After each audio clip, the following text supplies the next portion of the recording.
Chers auditeurs de Radio Espérance, bonjour. Le 11 décembre 1925, il y a bientôt 100 ans, le pape Pie XI publiait l'encyclique Quas Primas, instaurant la fête liturgique du Christ roi. Le souverain pontife pointait l'illusion de prétendre construire une société sans Dieu et affirmait que le remède aux calamités qui touchent les sociétés modernes était la reconnaissance de la royauté sociale du Christ. Pour Pie XI, le Christ est roi des cœurs, roi des familles, mais il est également roi des nations, et les États sans Dieu se précipitent à la mort. Il pense ici principalement aux sociétés occidentales qui ont renié le Christ. Pie XI le dit clairement, au vu de l'état général des sociétés modernes, le remède est la reconnaissance de la royauté sociale du Christ. Un peu plus tard, le pape Pie XII dira « De la forme donnée à la société, conforme ou non aux lois divines, dépend et découle le bien ou le mal des âmes. » Fin de citation. Aujourd'hui, le constat des impasses de la sécularisation semble donner raison à l'enseignement des papes du monde ancien. Voici nos peuples d'Europe de l'Ouest livrés à l'angoisse et à l'incertitude, sans Dieu, sans racines, sans perspective terrestre et sans espérance surnaturelle. C'est l'inverse qui se produit dans de nombreux pays du monde où un revivalisme religieux s'exprime.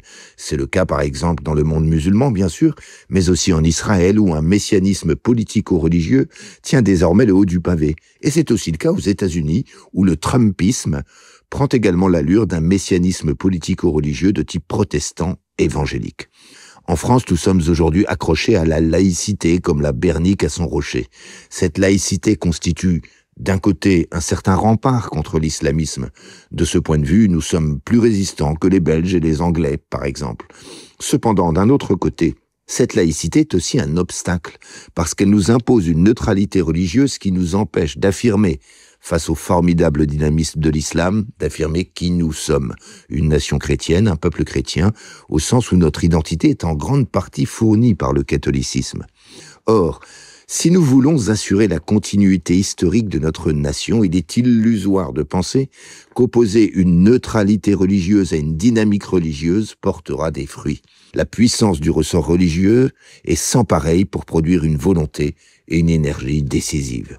La France a donc besoin d'un sursaut spirituel, c'est-à-dire que nos contemporains doivent comprendre que le moment est venu pour eux de revenir à l'église, au minimum pour les grandes fêtes, et nous avons besoin d'un sursaut culturel dont le christianisme doit constituer un aspect important. Et je ne parle pas ici de faire revivre en France ou de faire vivre en France un messianisme politico-religieux.